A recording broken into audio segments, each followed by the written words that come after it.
पहले प्रदेश में जब दंगे होते थे, अराजकता थी, तो एयर कनेक्टिविटी जोड़ के करेंगे क्या? हवाई जहाज से आएगा कौन? कोई नहीं आता था। आज तो 2 एयरपोर्ट से हम 9 एयरपोर्ट को तो क्रियाशील कर चुके हैं। 10 नए एयरपोर्ट पे हमारे कार्य चल रहे हैं। जो एयरपोर्ट 9 चल रहे हैं, इनमें से 4 तो इंटरनेशनल एयरपोर्ट हैं। 5वां भारत का सबसे बड़ा एयरपोर्ट भी हम उत्तर प्रदेश के अंदर जेवर में बना रहे हैं।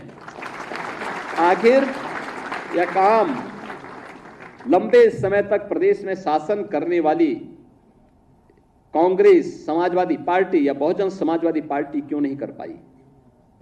इंफ्रास्ट्रक्चर क्यों नहीं दे पाए? ये तो बिजली देने में भेदभाव करते थे, ये लोग तो सड़क बनाने में भेदभाव करते थे,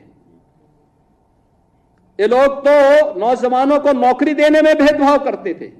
कोई कल्पना भी नहीं कर सकता। मैं भी बैठा हुआ था यहां पे, ओम प्रकाश राजभर जी मुझे बता रहे थे कि पहली बार पंचायती राज विभाग में किसी राजभर की नियुक्ति हो रही है।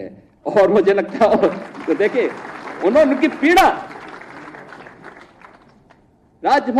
एक राजभर नौजवान की नियुक्ति, ये चीजें दिखाती हैं पारदर्शी तरीके से नियुक्ति हो रही है।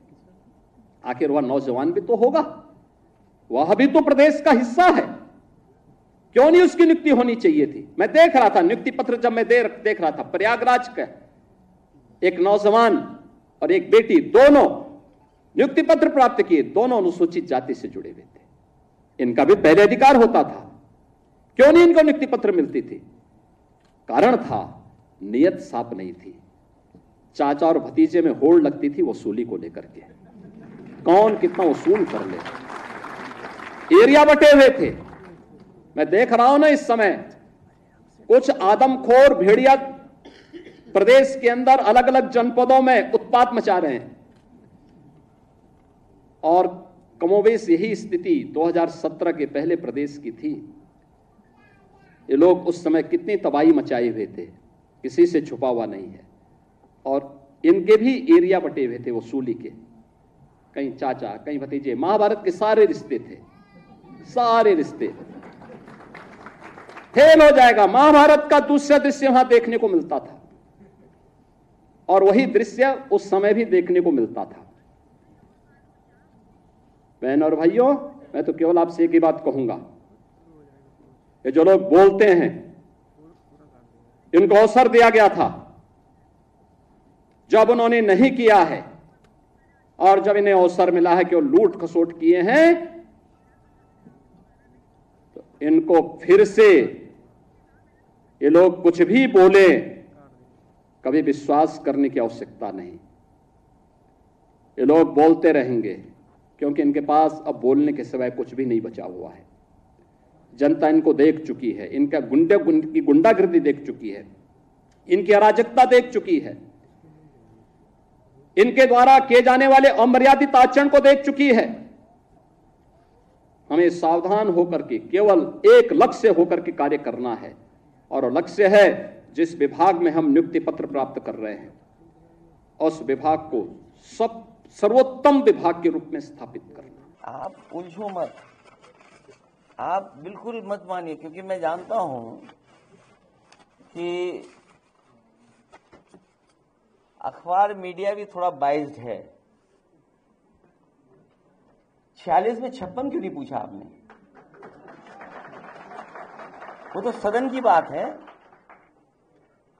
ये तो सदन की बात है। 46 में 56, हम तो आप ही लोगों से कहेंगे कम से कम उन्हीं से पूछिए कि 46 में 56 वाली सूची कब आएगी, आएगी कभी कि नहीं आएगी। और फिर जहां तक माफियाओं की बात है, पुराने रिकॉर्ड उठा करके देख लीजिए, किसी और को भी माफिया कहा जाता था।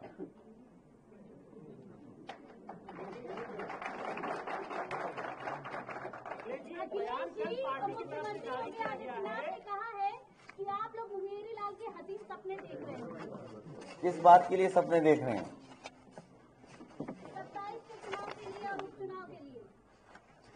जो बात ये कहते हैं कि 2017 2017 के पहले प्रदेश में लूट थी, यही तो कहते हैं। अभी जो बयान आ रहा है कि 2017 से पहले लूट थी, क्या उस समय भी मुख्यमंत्री जी शामिल थे उस लूट में? वो ये भी कहते हैं नौकरी के नाम पर वसूली होती थी। तो आज के अधिकारी कर्मचारी जो मुख्यमंत्री को आरोप लगा रहे हैं, जिन पे आरोप लगा रहे हैं अधिकारियों पर, क्या वो अधिकारी और कर्मचारियों से माफी मांगेंगे? क्या ऐसा तो नहीं है कि वो अधिकारी कर्मचारी उनके आसपास ही घूम रहे हों? कल आपकी पार्टी की तरफ से एक बयान जारी किया गया जिसमें आपके द्वारा ये कहा गया कि 27 में जब हमारी सरकार आएगी तो बुलडोजर का, तो इसमें क्या गलत कहा? इसमें गलत क्या कहा?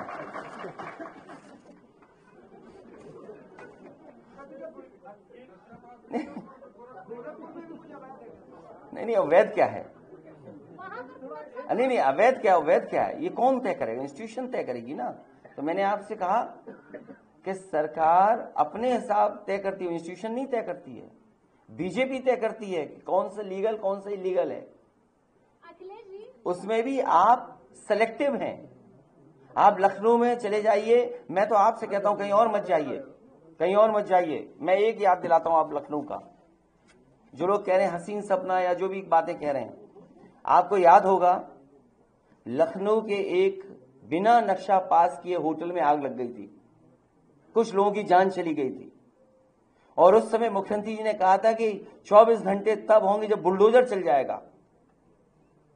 मैं जानना चाहता हूं, और प्रदेश की जनता को याद होगा, और प्रदेश की जनता और आप लोग भी जानना चाहेंगे कि आखिरकार क्या बुलडोजर की चाबी खो गई? आपको याद है कि नहीं याद है? और एलडीए में जाइए, आप एलडीए में जाइए और सूची निकलवाइए कि इलीगल बिल्डिंग्स किसकी हैं। ये मौका मिला है कि जितनी भी एलडीए की इलीगल बिल्डिंग हैं, आप क्यों नहीं बुलडोजर चला रहे हो वहां पर? आप अकबर नगर में तो बुलडोजर चला रहे हैं, आप नाले पर रिवर फ्रंट बनाने के लिए तो चला रहे हैं, लेकिन जब आपका बुलडोजर आगे चलता है तो क्या कारण है कि बुलडोजर का डीजल या पेट्रोल खत्म हो जाता है? हमसे जुड़े रहने के लिए हमारे YouTube चैनल को सब्सक्राइब करें और नई वीडियो की नोटिफिकेशन के लिए बेल आइकॉन को दबाएं। अगर आप ये वीडियो Facebook पर देख रहे हैं तो लाइक जरूर करें और ज्यादा से ज्यादा शेयर करें। धन्यवाद।